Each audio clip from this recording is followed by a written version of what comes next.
Are you tired of the same old weekend routine, looking for something new and exciting? Then get ready to rev your engines at Throttle and Swing, the ultimate entertainment destination at NOLA Motorsports Park. That's right, we're talking an 80 configuration go-kart track that'll have you feeling like a pro racer. But that's not all. We've also got a brand new 18-hole mini golf course and a state-of-the-art arcade. Delicious craft pizza kitchen and a full bar. Think unique cocktails, gourmet coffee, and the perfect place to refuel after all the fun. Plus, relax in our outdoor lawn area with the playground, live music stage, a huge television for watch parties, and free Wi-Fi too.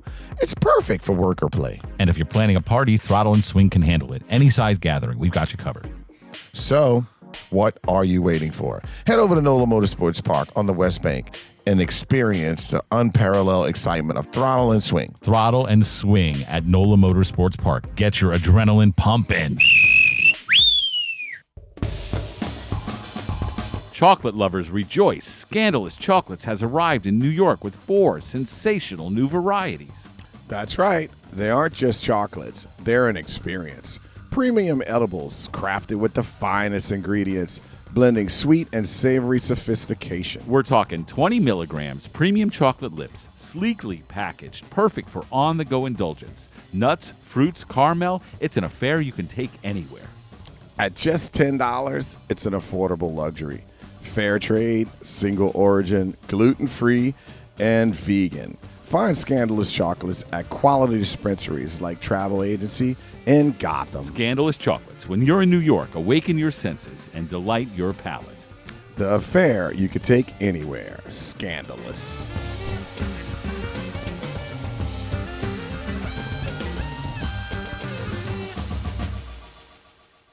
Are you looking for a unique New Orleans experience? Check out New Orleans artist Frenchie at FrenchieLive.com.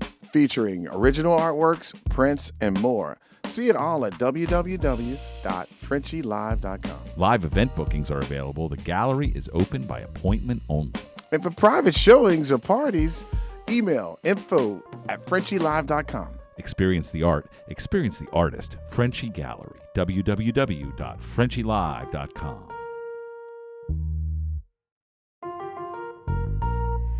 Hey, Jay, you hungry? Like really hungry? Yeah, I'm in the mood for oysters. Hey, let's check out Trenas.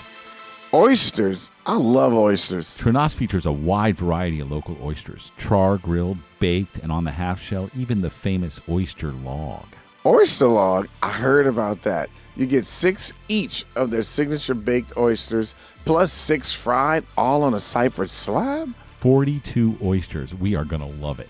Trenas is located in the Hotel Intercontinental, 444 St. Charles Avenue, right on the parade route. Sweet. When can we go? 7 days a week for lunch and dinner, plus a mimosa brunch on weekends, and happy hour daily from 3 to 6. Happy hour? Nah, you're talking my language. Great drinks, great wine list. An award-winning chef, Matthew Farmer, leads a team serving the best seafood in New Orleans. Trenas. Trenas. Got it. Let's go. Some stuff is just going to be out of your control. Your own self might be out of your control.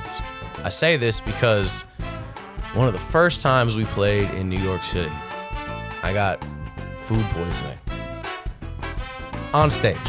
Walking, stepping down the street, y'all, talking, never know who you're gonna meet. Dancing, the groove feels so good to me.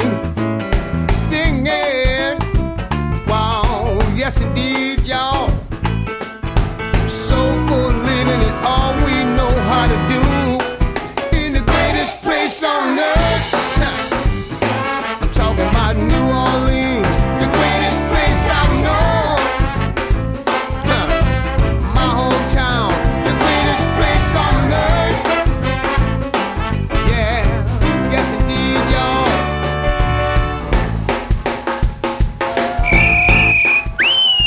Who dat?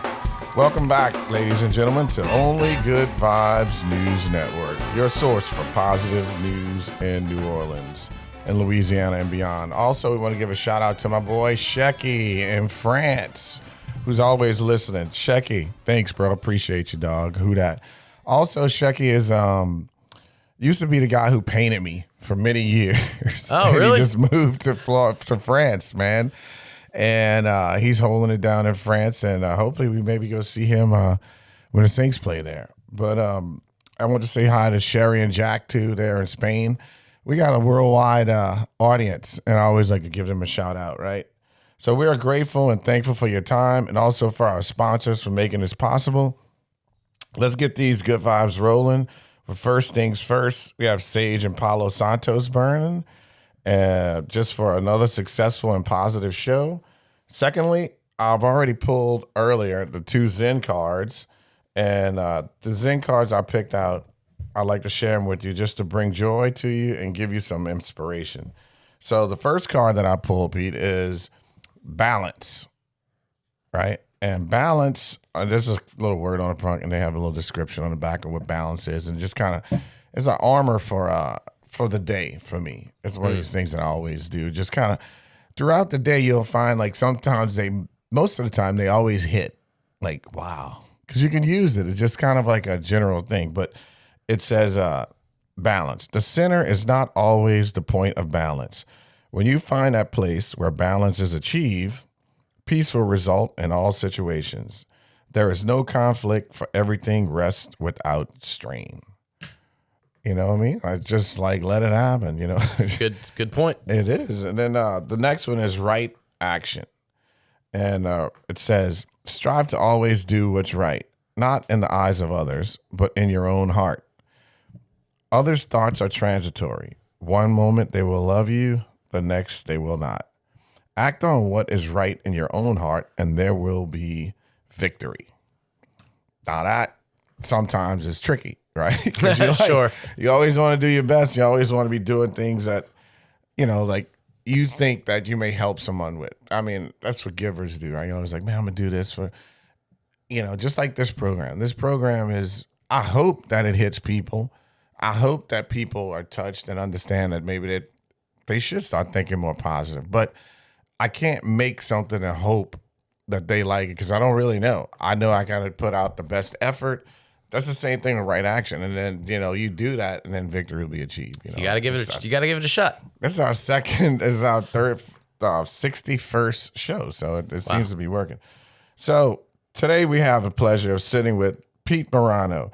I just wanted to take a moment to thank you for helping celebrate the music, the spirit of New Orleans that keeps this unique tradition alive. Thanks, Pete. Really do appreciate it, man. It is a great honor and pleasure in my life to be able to do so. Dude, it is. That is. I had a Dr. Elliott on, and he was talking about. Ivan was on at this time, but he was talking about how music is a good vibe. Not only is it a good vibe, but it helps you to. It can extend your life because when you listen to it on just regularly and the headsets or just on whatever, it brings you back to a place, a memory, and time, and you're like, wow, man, that makes me feel good. I remember when I was there or whatever. But if even when you go to see guys like you out live and it's a real show, he was talking about how that is even more significant to longevity of living because you have so many things going on. You have the endorphins, you have the serotonin, dopamine, all like you're there watching it, you're interacting with people. Yeah, it's connection. Yeah, and you're connected on a whole nother level. The music connects everything. That's why I have a lot of musicians on it because it is strictly a good vibe. You guys go around the country if you're fortunate enough to go around just up in here, wherever you're playing at, you know, whether it's almost your first gig or you're like 100 or 200, you're always putting people in a positive place, a good time, you know, and so that's why it was very important. I experienced that when I'm going to see other people play too. Yeah, It's all one thing. it is, man, and that's what brings us all together. And so, Pete, my brother, welcome to Only Good Vibes News Network. And man, oh man, what about this Mardi Gras season, bro? Such an experience. I'd say right? we're off to a pretty good start. So far. Welcome, dude. I got to tell you, like, riding in a parade with you guys, I mean, That was fun, man. how long have you guys been in the Ferret Parade? I was trying to figure that out while we were on the float. Nice. So I think the first year was maybe 2020, 2019. I feel like there was one before COVID. Yep. And then I think we missed one because of COVID, and then we've been doing it since. I think. Dude, that's a long time. It's like almost 6, 7 years. But the thing is, I got to tell you, man, I know for a fact that parade from the word, when I first heard you guys were riding in it and Troy was involved with you guys, and I'm like, I had never been, man. I hadn't really been in. So, because I get so overwhelmed with parades and so many different things, but to be able to ride in it, it was a whole nother level. I mean, you guys are just, it's a lot of fun. I've been riding, I'm 58 now, right? And I've been riding in parades since I was probably 28 or something like that, 20, something like that. But wow. Never have I ever ridden in a parade where I sent you a text earlier saying, you guys, thanks for being so kind to us and everything. It's just like such a loving feeling, and a plethora of people just like, giving people stuff. Everybody wants something. It's overwhelming if you've never run a parade. It can get a little intense. It can get a little intense, but it is a lot of fun, and it's great connecting with people on the route. Maybe you see people Maybe they told you they're going to be there. Maybe it's a complete surprise. And then you're also connecting with total strangers too. Also, sometimes I'll see fans out there and we are interacting with them in a different way. And that's part of the fun too. That is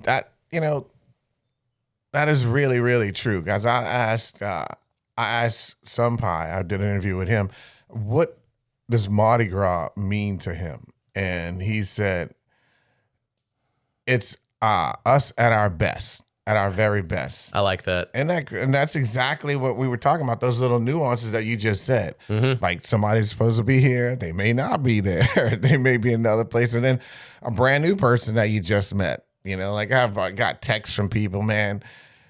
Thanks so much for you guys, I'm riding parades. I have not ever seen logos on the football for the float, logos on frisbees, logos on the glass. It's such an honor, man, and such an awesome situation.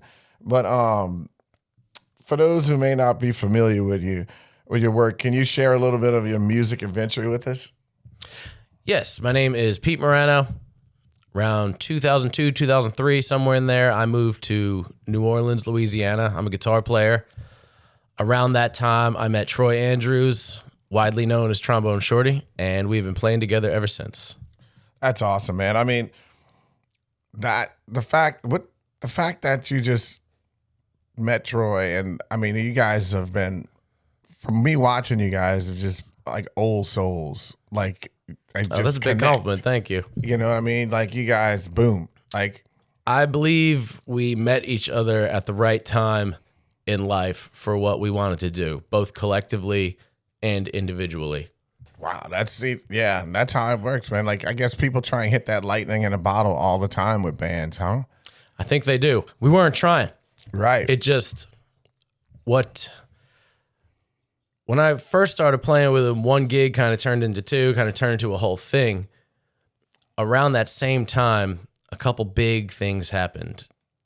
Troy got the call to go play in Lenny Kravitz's band, which was a pivotal moment for him. Katrina also happened, pivotal moment for everyone. Lots of big things going on at one time. And when I first moved to town, I was excited and a little bit intimidated because there was all this music that isn't really written down that everyone I'm playing with has known since they were a child. And so I remember saying, hey, look, I need to learn this, and this. Help me out there. What are we supposed to do with this song, with that song? And Troy would be like, I want you to do what you're doing because I want to do rock music. I was like, okay, great. Awesome. I'll bring the rock stuff to the table, but you educate me on the New Orleans stuff as well. And it blossomed into a really special thing. New Orleans music, I hear musicians all the time talk about how it's so different because I don't know if it's 50-50, but I feel like some people know and read music and some people don't. And it's like almost a photo finish on or whoever. You never know who, like, because some people, it's just a thing that's in them. And it's like, like stand in a pocket a certain way. And I mean, Yep. was a question I wanted to ask you and it's a little bit down the line, but the guitar was it your first instrument? I actually started on the saxophone. Wow. Tell me a little bit about that. So we were just like, you liked it from just I was always attracted to the guitar ever since I can remember, before I even started playing it or got my hands on one. But I was in the 5th grade, I believe, and for music class or band class or whatever was happening, and I lived in, where did I live? I think I lived in New York at the time, in Yorktown, New York. And, well, we got clarinets here, you want a flute, trumpet, and it was a no-brainer for me. I just thought, well, obviously the saxophone is the cool one. Yeah, it is. I mean, You know, I'm not thinking about it, man. I didn't question it really. I was like, well, this is clearly the one. Let me try that. Dude, it's so funny because you made me think about something I hadn't thought about in a long time. Like I loved the saxophone. I never played it. I just thought it was cool. You know what I mean? Yeah, it's cool. It is cool. It's just like laid back. But man, the saxophone. So what brought you over to the guitar? I couldn't even tell you. I just always wanted to play the guitar. I really did. You play multiple instruments? I mean, like, because, I mean, you know, you are very talented. Very, very talented. So there's someone... I'm not going to call myself a piano player, but I'll give you something on the piano. I can give you something out of a lot of things. And I guess the guitar I have the most facility on. That's what I was going to say. I guess you as a musician, you always want to keep your chops all over the place, right? Like just prepare. Like it's fun for you to try and say, well, I mean, it can be frustrating sometimes if I would imagine, but a guitar is not an easy instrument, especially on the level that you. I mean, it's so funny. I tell people this all the time. They're like, I'm getting started on the guitar, and my fingers are, and I just have to be honest with them and say, look, it literally hurts in the beginning, but it does get better. You got to stick with it, you know. But dude, I mean, just the level that you're at with guitar is not just like an everyday level. Like, oh yeah, let me just go and play the guitar. Like to me, I would think that it's a very, very intimidating instrument at times. But the way that you make it look so easy, it's persistence, man. It's if nothing else. So do you practice all the time? Or you just like noodle around and just every now and then sitting there? I'll do that. Sometimes there's noodling and there's practicing. Practicing to me is, okay, I'm going to sit down and work on something that I am not good at. That's practicing. Then there's noodling, is your fingers just kind of wandering around doing what they're doing. That's fine too. You'll get different results for different things. I will noodle just if I'm thinking about something else. It'll kind of clear my head a little bit. Wow. And then I can get to whatever conclusion I needed to reach. If my hands were doing that. And I feel like there's benefit to that. I love moments like this because there's a lot of kids that watch, and that's so important for kids to hear. You know what I mean? It is really important that you're practicing things, and anybody, you don't even have to be a musician or a kid or anything, to understand that things that you feel like you want to practice, you practice on things that you feel like you get better at, right? Rather than practicing the things that you know and getting better at. You step outside of your comfort zone and welcome it all the time. You and I kind of glanced over that earlier about how feeling uncomfortable is growth. Mm-hmm. Definitely. And I mean, I would imagine that's a lot of that sometimes is uncomfortable, but as you push through them, it motivates you to go and push through another thing. And then you just continuously get better and better and better in things that you don't actually feel like you're that great at, or you want to try and do new things. Yeah, you want to try and do new things. And also, the flip side of that is everybody wants to hear themselves sound good. So your first inclination, if you sit down and pick up the guitar or the piano or whatever it is, your hands are probably going to go somewhere familiar. And you think, this sounds nice. But to get better, you got to find the next thing after that and be a little uncomfortable for a while. And then repeat it and repeat it and repeat it until now it's comfortable. And then once it's comfortable, you got to repeat it more. Mm-hmm. Now it's effortless. That's when you know it. Yeah, right. Now, I heard this may not be true, but I had a rumor that you guys were practicing in the beginning in the dark. We would do that. Wow. We would do that. That's how, I mean, I'm not considering myself a drummer, especially not in New Orleans, bro. But Willie Green had given me a kit, right? And I felt like when I closed my eyes, I would miss and hit rim shots and stuff, but I felt more in rhythm rather than like trying to push it. You know what I mean? Oh, yeah. You feel like that made you guys, in a sense, like kind of really know it. Yes, exactly. Really knowing it. And for me, it worked on an individual basis as well as with the band, because unlike a trumpet, you can look at the fretboard of the guitar and kind of see where you're going. That can become a crutch. Most trumpet players, they're up here and they're just doing they have their own set of challenges. Like, one thing I had to tell myself is, okay, if we're going to be doing these shows, we have to look somewhere else. Go check out all the greats. They're out there in the audience. And then just like, yeah. right. So the whole turning the lights off thing was good to get my eyes off of the neck. Wow. That's on an individual basis. As far as the band goes, it helped us not look at each other when it came time to change parts or give cues or anything like that. We could, we'd really literally be in the dark, and if the thing could move as it's supposed to move and everybody's on the same page, that's how you know. Fascinating to me, dude. It really is. I mean, it's just, you think about the It was fun too. Yeah. I mean, full disclosure, we had some hilarious rehearsals with the lights up. But see, the fact that you can laugh about it and all, that's a good therapeutic thing. Yeah, and that's the point of rehearsing is, you screw up now. Yeah. So hopefully we do it right when exactly when the time comes, right. Like when it's clutch or something. Who knows? The lights might go out. No problem. We used to do the lights off thing, and there would be times where we'd turn the lights back on and be like, oh, that was so tight. That was great. And then there were other times it'd be a train wreck. And then, but that's a beautiful At worst, it's hilarious. At best, it's super tight and musical. At worst, it's funny, and you do it again. That's enjoyable, man. That's really good stuff. So, how did you end up in New Orleans? And was it the guitar that got you here? Sort of.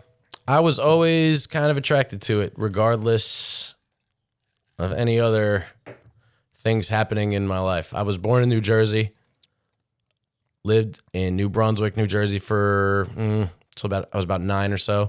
A couple years in Yorktown, New York. In the 6th grade, I moved to St. Louis, Missouri. Moved down here from there. I went to Loyola too. That was a good experience. That's what I was gonna say. When you first got here in New Orleans and to Loyola, what did you think? Did you think this place is wild, or like I'm definitely loving this, or just your first vibe, your first thoughts of, because there's such a plethora of music and just so much to like digest. Yes, the bug bit me rather quickly. And I knew there was going to be a lot of great music. I did not know how deep that well actually was. I thought I did. Right. And I did not. No, I didn't think I did. I thought I had an idea of what it was, but it was nothing like you thought. way deep. I still haven't found the bottom. Right. I'm not sure there is a bottom. I was just going to say, like, the thing is, I think it's always evolving and things that you're pushing yourself to, you know what I mean? Like saying, oh, I got this. Okay, let me go to this next thing, right? And let me do this next thing.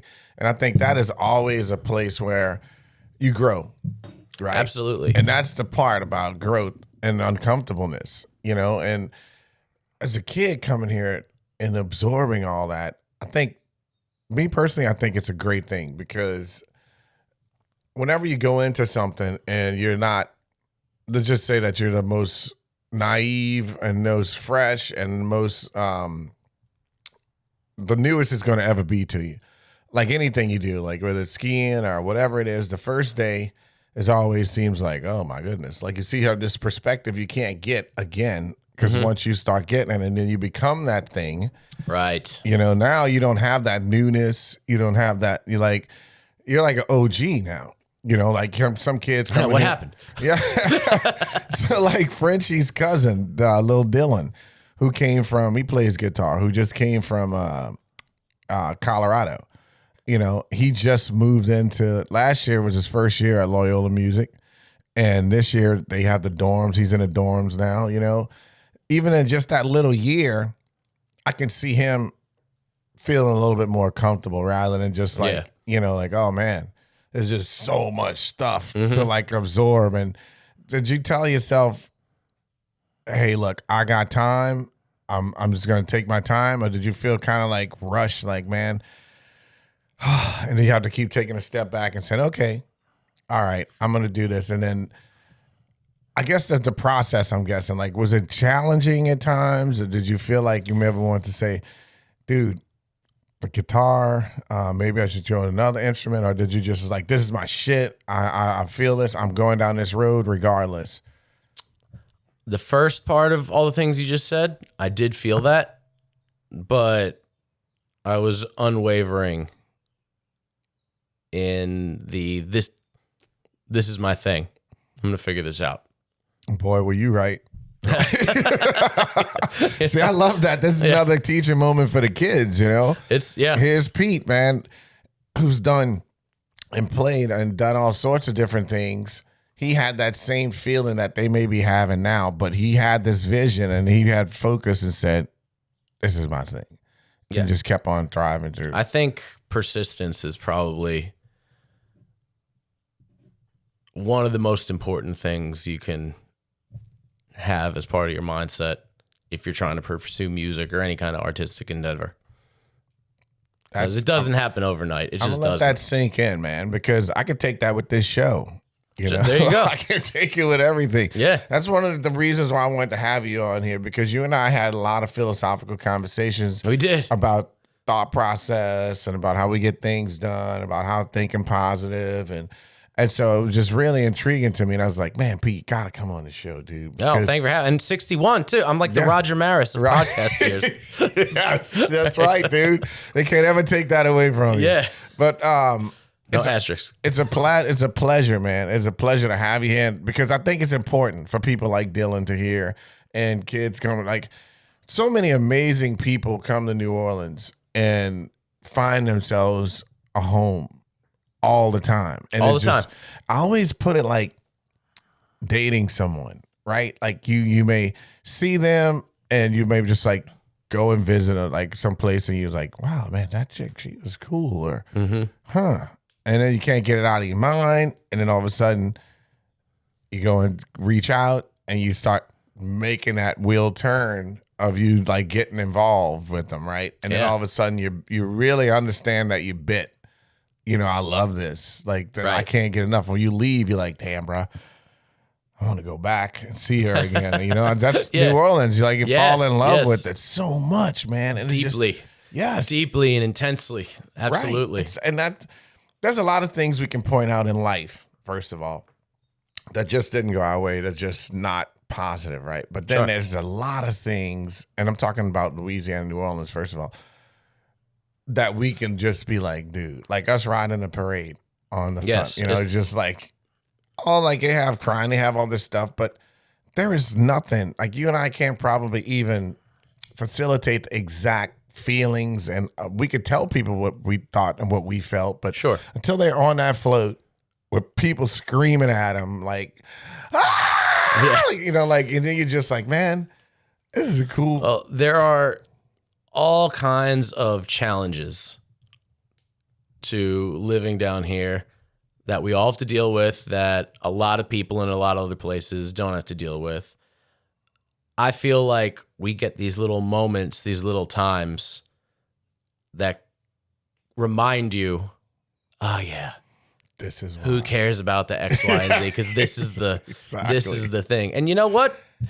Being on the road, I kind of have a similar experience, because there's lots of times when we tour and it is unglamorous, grinding it out, and then something will happen. We'll be in a place. It could be a show I'm seeing. It could be a show I'm performing at. It could be a meal I'm having. It could be any number of things where you just go, yes. This is it. This is why. This is why the universe is, they gave me one today. Yes. And this is, and I will think about this when I'm going through all the steps to the next one. Dude, and that goes right into my next question. Pete, you performed in places that people have never, ever imagined going. What are some of the most moving venues you've played in? I mean, I remember one thing I heard that you guys are playing in like over 100,000 people. Like, to me, that just blows my mind. Over like, 100,000? Where was that? I thought it was a place in another country. I mean, from when I looked at it, it looked like it was over 100,000 people. It was one of the first. What's one of the biggest places you guys played? It'll come back to me. Like one of the biggest crowds in your mind. Man, that's a pretty. I don't know. We've hit some big ones though. A few years ago, we opened up for the Stones. Okay.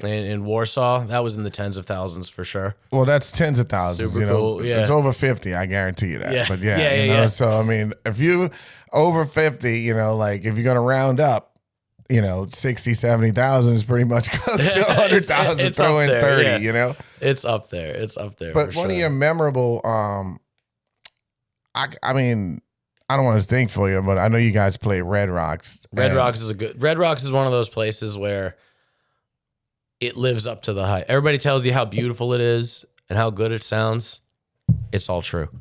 Yeah, I've seen a couple shows there. I can only imagine looking out and seeing people there. It's just, and if you think about the first people playing music there, and you'd see some of the pictures of how it just changed. It was just a natural amphitheater, right? It was just there, and then so many people played there so many years ago, and now it's a big difference, but it's still just an epic place to play. It's an epic place to play, and backstage there, they have little plaques of all the shows they've had since forever. And I mean, yeah, there's everyone you could think of. You guys got a plaque up there now, we got a few of them up there now, yeah. How does that make you feel, man? I mean, I was like, oh yeah, we did that. Yeah. A few times. It's cool. All right, so how do you keep, I know you as a personal friend, but you seem very humble, and how do you stay so humble when you're doing like massive things? Not saying that you don't have more confidence, and not that you're going to be braggadocious and cocky, but I'm just saying, like, when you sit down and you're like, man, did I do that yesterday? That was fucking amazing. I can't believe I got it. Every now and then we'll do something where I am kind of buzzing for a couple days afterwards. And that's which is a good feeling. I try to hang on to that feeling as long as I can, because I know that you don't get there without putting you got to go through the uncomfortable part before you get to that. Yep. And I've been lucky. I have been able to interact with, meet, or play with a lot of heroes of mine. And by and large, the people I truly respect, the people whose playing I really, really love, they all have that sort of humility to them. And I've been able to learn from that firsthand as well. So it's something that it's in there naturally, but you do good to keep it in the forefront of your mind. You know what I mean? Yeah. It's like it's like a little gauge sometimes, right? It's like a little gauge sometimes. And then sometimes like, we're too far over here. Let's come back. Let's reel it in. Reel it right? in. Balance. Yes, balance. See what I'm saying? How it there works, it is. dude? Yep. There it is, dude. I love it. And so can you tell us one of the most hardest lessons you've learned early in your career? Yeah. Some stuff is just going to be out of your control. Your own self might be out of your control. I say this because one of the first times we played in New York City, I got food poisoning on stage. Whoa. Yeah. That can be scary and dangerous. It was a nightmare. It was the kind of thing people have bad dreams about. It was pretty early on in our touring career. We're playing at this place called it was called the Lion's Den. And back then we would just play on kind of whatever was available. And so we pull up to the club and they're like, yeah, we got a Marshall half stack for you. You know, it's a big piece of equipment. Okay, fine. I'm playing through it. I made it like one song in, and then I'm sitting behind the Marshall hashtag, just puking into a bucket on stage. Meanwhile, the band is going. Troy's pulling random people out of the crowd. He's like, "Do you play guitar? Come here." Like, you know what I mean? So and like also nobody believed me. Nobody believed me that I had food poisoning. They thought I'm on drugs. They thought it was part of the act. You know what I mean? There's like people like up. there's I'm puking on the back of the stage. There's people offering me drugs, being like, "Here, this will counteract what you took," and I'm like, no, I don't think it will. So, what do you learn from that? Okay, 1, the show must go on. 2, some stuff is gonna happen here that's out of your control, and 3, you got to deal with it. It took a long time to live that down, bro. Right? And then be able to talk about it and laugh and enjoy and dopamine coming to your head like, man, let me tell you. Right? But at that time, you just probably was like, oh, God. Oh, it was the worst. But man, wait a minute. So did you finish playing or you were playing behind the thing or in case you needed to go? Oh, no. I made it a couple songs in, and then I had no control over what was happening. Did you find out what the guilty party was? I think it was some questionable. It's so weird, but I think it was some questionable pizza toppings. You know. So just go for the plain slice. Who gets food poisoning with pizza in New York? What is that? You know, there's a lot of chances to get pizza. I mean, you know, a lot of chance. I mean. It depends, man. I guess some of those toppings got a little ripe at one point, and then it's just it. Do you remember? Was it blue cheese involved? No, I wasn't getting anything that weird. I can't even remember. Maybe yes. I'm just also like of all things in all the places. It's like, you pulled this card today. It's also. Another lesson to be learned from that was, hey, okay, it was super embarrassing, but also it's not the end of the world. Right. That's how I felt. And look, I'm like, it sounds like you really was like, the show must go on. I know I'm sick and I know I've been throwing up, but what am I going to do? I just got to go and give it a shot. Yeah, exactly. Yeah. Another thing, learning moment for the kids. I always try and keep the kids at the forefront here. And because this show is about positive vibes and overcoming negativity and understanding how your mind works and what your thought process is. And when you're going through these things and feel it, put a pulse on it. And for you to be able to go back then, you can still feed off of that information right now. You know, like back then, you're like, man, whenever something's difficult, I don't think anything can be more difficult than getting sick in the middle of a gig. That's true. Right? That's like your worst thing if you write down a list of things like, oh no, just not this. I was doing an interview one time, and the guy asked me, he goes, okay, what's the worst gig you've ever played? And I told that story just like I'm telling it to you, and I'm laughing, and I'm kind of looking at the audience, and like, can you believe it? I turn over and look at the host, and he is not laughing. He's mortified. He just goes, exactly, dude. That's horrible.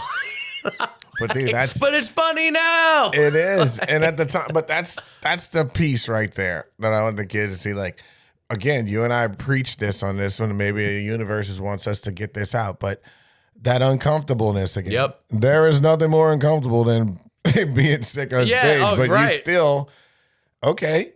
That's life. Well, like, things are going to always go. I'm going to go out there anyway. Yeah, and if we're talking about important lessons and stuff, okay. So if you're going to do anything performative, whether that's playing music, acting, whatever, I would say to the kids, you would do well to be able to laugh at yourself every now and then. Yes. That's a big thing. That's a big thing. I always tell people in general in life, if you can't laugh at yourself, it's going to be a tough time for you. It's going to be a tough time. Right. It's going to be a tough time. Because it means you can sit there, but that's made you the guitar player that you are. Like, you've seen some of the craziest things. That's probably one of the craziest things that you felt on stage. Or maybe there's other things that you must like, oh shit, maybe you pop a string, but that's kind of like start to be like a knee-jerk reaction. If you pop a string, you know, like you probably have extras and it may have to just play for a little bit with that one. Or you just gotta roll with it. But puking and getting sick, exactly. That's like off the bingo card, dude. Yeah, exactly.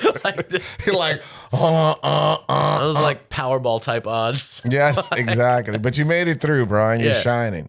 So I know you guys do a lot of things, but let's switch gears a little bit. Sure. Can you tell me about the Trombone Shorties Foundation that he has that you're a part of? I mean, you guys go and play, and through your music, you guys help people. And so how does being a part of that help? Not help you, but how does it feel to know that you're obviously playing music and helping people, but then to know that it's some, like, not all the gigs, but like some gigs you do, and it's for the foundation and the kids, and you see the benefits from the kids. And it's cool to see. First of all, the foundation has done a lot of really great things. It will get instruments and put them in the hands of kids that otherwise wouldn't have them. They will teach classes and stuff to kids. So beneficial, man. Super beneficial. And so sometimes I'll go do a gig, and the gig has something to do with the foundation. I will know then, like, okay, we're contributing to this here. A really cool one we do is the trip to Cuba. I was going to ask about that because I think Jam Nola got involved with and went to one or two of them with you guys. Yes. And dude, it just seems so cool, so much fun. It's just, like Havana is so wildly different, yet at the same time so familiar. There's a lot of overlap between New Orleans and Havana. The pictures look like it, especially with those 57 Chevys and stuff like that back in the and different like just, kind of time, and the beautiful architecture. Beautiful architecture, but it's also kind of falling apart. Yeah. And there's a lot of, food can be scarce. At the same time, it is good. Mm-hmm. They have their own music, dance, culture, all these parts of it. That's awesome, man. Yeah. So, I heard some rumblings about you having some. I mean, I think you've already been doing some of the things, but in some ways, can you tell us about some of the things that you've done? Because maybe I don't know if that, in this lane. Yeah, in that lane of just helping people. Because I know when you help people, it turns out to be an inside job. And I tell people this example all the time. So say like you and I going down the street and this lady's tire's flat. You and I go and help her fix a tire, and then she's happy because she's gone. And you and I like, wow. We did that. Great, right? Right, yeah. And so I know you do some of those Still things got it. too. Yeah, exactly. Right. Okay, so I run a program called the Apollo Clinic. Oh, wow. This March will be our 6th year of doing so. Congratulations. And what it is, we bring high school music students. They could be players, singers, rappers, poets, producers, whatever. We bring them into recording studio. And I will bring some of my own guys in there, and they'll kind of get an overview of how the studio works from a technical standpoint. They'll see the guys track a song, and then we give them a chance to record with us. So it's super interactive. And when I was younger, one of my first times ever in a recording studio, I remember the engineer said to me, "Guitar player." I'm like, yeah. He goes, "What kind of reverb do you want?" I just remember thinking, there's more than one. I thought it was just like a knob, Turn it down. I'll tell you what. It ain't cheap. It ain't cheap to go to the studio. So what I was thinking I partnered with my man, Mark Boyce. Shout out to Mark Boyce and the Byron Fellowship. He's awesome. Helped me out in producing this thing. And we just thought of, okay, what are some things we could do? It was during COVID when this idea formed. What are some things we could do that will teach kids some stuff they're not going to get in a traditional setting? And I got engineers, videographers, musicians that are out of work. We'll give them a job for a few days, and we'll give the kids a unique experience that they will, take with them for as long as they want to carry with them. Dude, like, there's so much stuff in there to unpack, which is amazing and beautiful. The first thing I think of is the experience of a lifetime that these kids get. Like, I'm sure a lot of them is their first time going into a studio, time getting, and maybe they thought about it a certain way, but now they really are tuned in, and they're like they want to jump back and get back in there again. It is crazy to watch because I will, when schedules allow, if I can go visit the schools before I bring them to the studio, I will. And in the classroom where everybody's familiar, there might be one dude who was just kind of, a couple of years ago, I was in a school and one guy, I mean, he was the guy in the class. I was like, all right, man, this young man's going to kill it. That's going to be cool. And then this girl over here is super shy. So what's going to happen with her? And then once we actually get into the recording studio, the guy who had all the swag in the school completely froze up and like couldn't really get through his part. It happens, right? And then the girl, she came out of her shell and gave this masterful vocal performance. So I'm just like, whoa. Also, to the guy who froze up, he came back the next year, and man, he had done his homework. He brought it. So it was. It's like redemption time. Exactly. And I remember saying to him, I said, "You good?" He goes, "Man, I've never done this before. I just got really nervous. I don't know what happened." I said, "Well, guess what? Each time it gets a little bit easier now, dude." And if just that is worth doing it, being like, "Hey, guess what? You want to be a singer? You want to like." Someone's either going to pay you to do this, or you're going to be paying somebody else to get in here and do it. So get your feet wet now. This one's on me. Wow, and that's kind of what you did, man. That's what you did. You seemed very brave and open because you had the sax and you just love the guitar, and then like I guess as adults we put these blocks in our heads. Like, because we felt like, oh, well, I don't know that. I can't do that. Now, right. But as a kid, you're like, dude, this is my zone. This is where I'm at. And that goes back to what you were saying about the brain being wired a certain way. When you're younger, it's like when you're little, the imagination part of your brain is so vivid. That's more developed than the part that's saying you can't do X, Y, and Z. Exactly. So how do we hang on to that?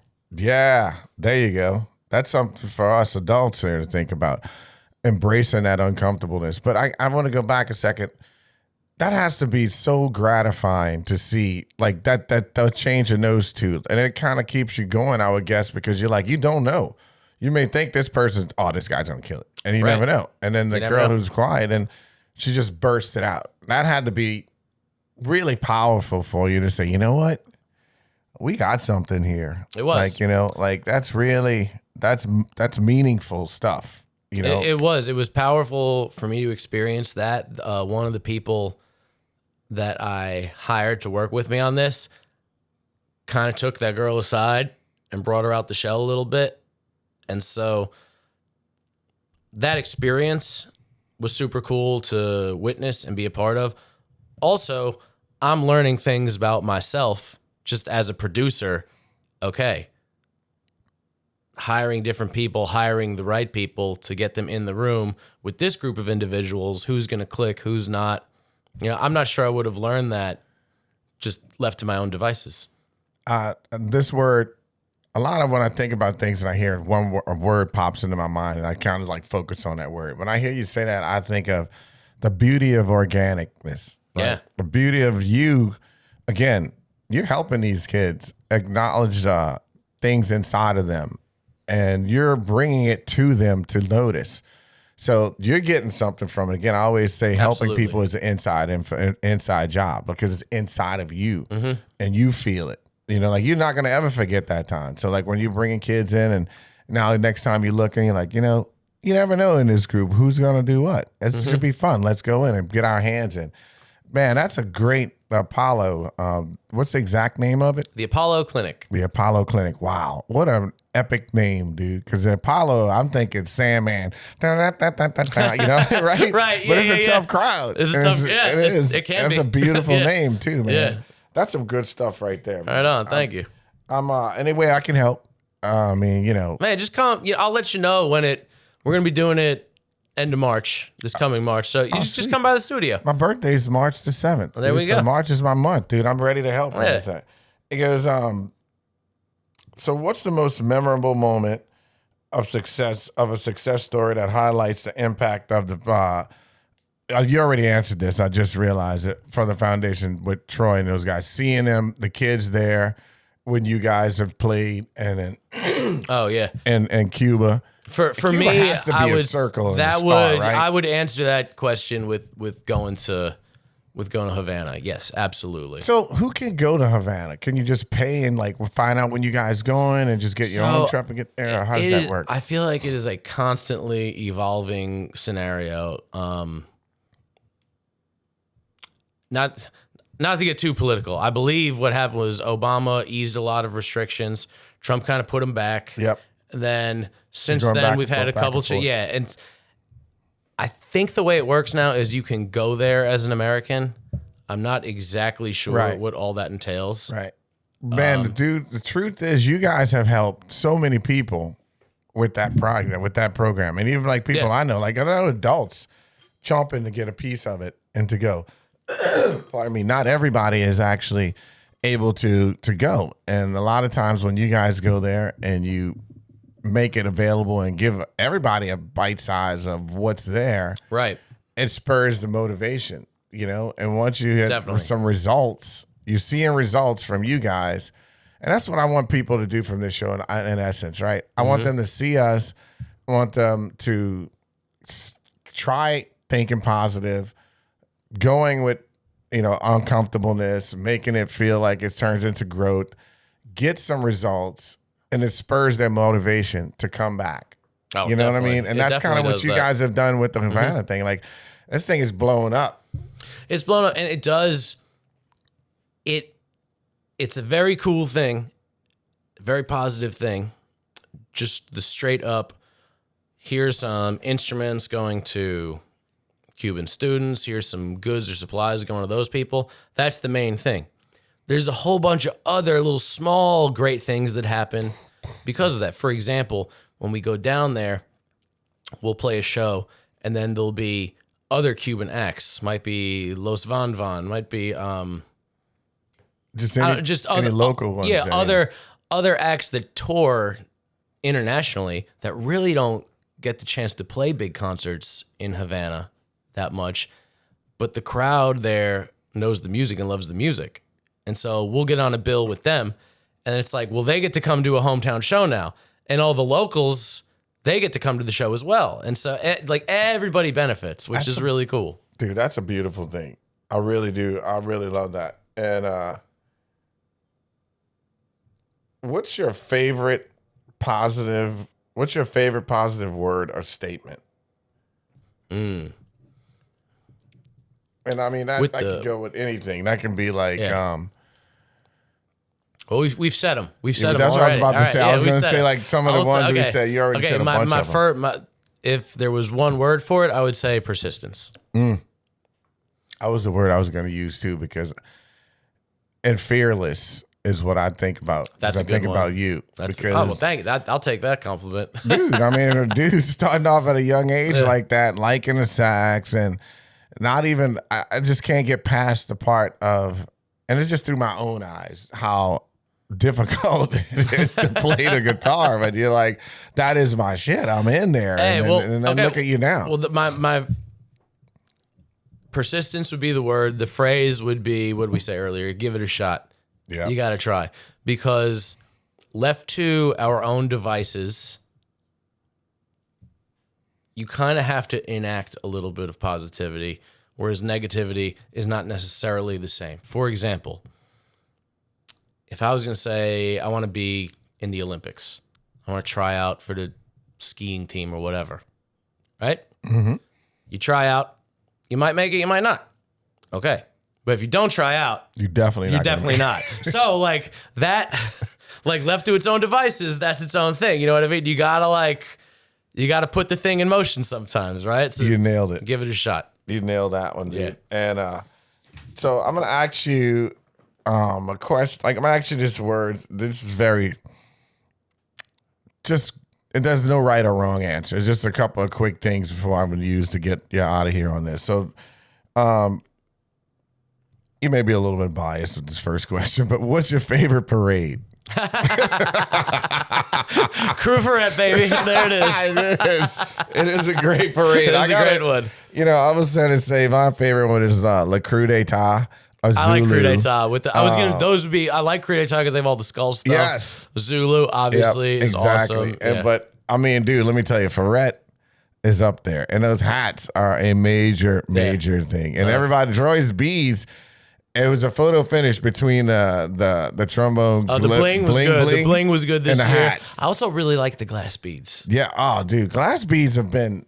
They're like I guess that's an overused word that the kids use today. But glass beads is the OG throw of Mardi Gras, right? It's like a quiet one. A lot of people don't know about it. Some people know about it. But once you start getting hip to it and understanding, like, wow, it's not like any other bead you can have. You can use it. One time we was leaving, I think I was leaving in Tux, and it goes down the same route that we went to, right? Dude, I passed by Emeralds, and EJ was out there, and I jumped off and gave him a pack of beads, and I went over there to eat later or something, but he was like, man, I'm going to Spain. You got any more of those beads, those glass beads? Like, the glass beads. Nice. He said he was somewhere and he had them on and they were flipping out of another country. They were like, dude. Yeah. So he goes, when I go now, I want to have a pack. So I went and brought him a pack of those. From the rider's perspective, I remember the first couple of years we did that, they had the plastic ones. Yep. And I remember it's like you're reading the old school newspaper. Yeah. Your hands are just, you open the thing and there's this little smell. Cloud of plastic. You're like, the smell is the one. Guess what's not going in my lungs? That's positive. That is. It is. What does music mean to you in one word? Music means to me in one word. You can use more than one word if you want. You're alive. Wow. That's good. Wow. And that's from both sides. That's from musician side and also a listening person side, right? Yeah. Music lover side and a performer. Mm-hmm. That's good. That's real good. King cake of the year, king cake year round, or only doing Mardi Gras season? Oh man. I mean, I'm gonna say only during Mardi Gras season, not because I think it's bad luck or you shouldn't. If like tourists come to town, they want to try some king cake. If you're making king cakes, you should sell them a king cake. I'm for that. I got to draw the line somewhere, though. Yeah. Plus, it's just sugar and bread. Yeah, exactly. Carbohydrate. Yeah. No, it is good. I like me some king cake. I had more than my share last night. Favorite boiled seafood? Crawfish. Boom. Easy question for you. With all the fixings, too. Yes. So I'm glad you said that because there's a discussion and I mean, I'm pretty snobby about things and I'm bougie. I'm okay with that. I'm okay with saying that. Do you like sausage, protein, I should say, in the boil or not in a boil? Oh, hell yeah. That's what I said, dude. That's the thing about all the great dishes. Gumbo, red beans, right? You get smoked sausage in a lot of great dishes. But, man, in the crawfish boil, that's maybe my favorite. So I'm going to leave this guy's name out of it. Well, no, I'm gonna give him some props. So Jason Seiler and I are real good friends. And I'm always like, man. He taught me how to boil crawfish, by the way. Yeah, he got it on the back of his bag. I learned how to do it too. I was embarrassed, dude. Here I am, a sixth generation New Orleanian going. My first time trying it, I was like, he's like, all right, here's your sack of crawfish, bro. I was like, thanks. What do I do? Exactly. I was afraid to say that. And I'm like, kind of like, you know what? Come at me. Come at me. Yeah, come at me. If you see, that's the tying this back to moving to New Orleans and all that. Like, if you can, one thing I'll say about myself, I've never been afraid to ask questions. Like, I ain't worried about looking stupid. That's the only way you're going to learn, I tell people, is by asking questions. You know, I've asked a lot of great musicians a lot of seemingly dumb questions and learned a lot from that. I did the same thing with Berlin crawfish. Mr. Giacona, a guy who taught me how. So speaking of Mardi Gras, he was the guy who invented throwing plastic cups from Mardi Gras cups, from floats. Whoa. And kids, I want you to hear this very closely, kids. If you have an idea, you too, Pete, if you have an idea of something in your head that you believe in so much, remember this story. So Mr. Giacona was like, They came up with these cups. They printed on them, and they would introduce it to the city. But they were like, New Orleanians will never use these cups because if it hits the ground, they will not touch it. They're not going to drink off the ground. Now, this is about 50-something years ago. Wow. Now, I tell you this, they could have been more wrong, right? So imagine if you have that idea, but he saw it, he felt it, and him and Frank Davis introduced it to the city, and the rest is history. But for you, myself, any young kids out there, if you have an idea, if you have something that's in your head and your heart and you believe in it, go for it. And there's no failing. Man. It's only the first time trying it. You know, just like you don't fail. If you do it, and on the same lines that you said in one of Mr. Giacona's things, he goes, the only dumb question is the one you don't ask. There you go. Always ask questions. I believe that. I really do. With me, man, I got to tell you, I felt like I asked Jason, you know, why don't you put sausage in, dude? I'm like dreaming about the sausage and the garlic, and my favorite parts are sausage, mushrooms, and garlic. Mushrooms. Right? Garlic's and so good too. He it makes the boil greasier. Like, that's a chef. You're a chef, man. We didn't get a chance to talk about a whole bunch of stuff, but chef thing, I'll hit you on that. I'm a cook. Yeah. I can cook. You can cook. Chefs tell other cooks what to do. You could probably know my way around the kitchen. Yeah, you could probably teach I'm a home some people. cook. Yeah, there you go. That's the best ones, and experimenting too. So, what's your favorite food to cook? If you want to if you were put into something in a contest to that you're really proud about, you're like, man, I know I crush when I make this. Probably red gravy. Just because it's one of the first things I learned how to make. That's a difficult thing. I mean, it's not difficult. It's not that difficult. It's like no one does it the same way. But how much is it? The sweet one? Is it tart? Because there's a whole. I don't like it too sweet. Okay. I will do. There's the whole thing. We call it sauce. We call it gravy. This and that. Look, it's kind of like, how people are with gumbo and their grandmas. It's like that. It's like an Italian American version of that. What nobody is gonna change what their grandparents said for the sake of argument, right? Exactly. So, dude, where's a place you want to travel to, but you haven't been there yet? Ooh. Okay, I got a few of these. All right. Where have I not been yet that I would really like to go? Vietnam. Oh, wow. Never been there. Interesting. Really like to. I have never been to Copenhagen.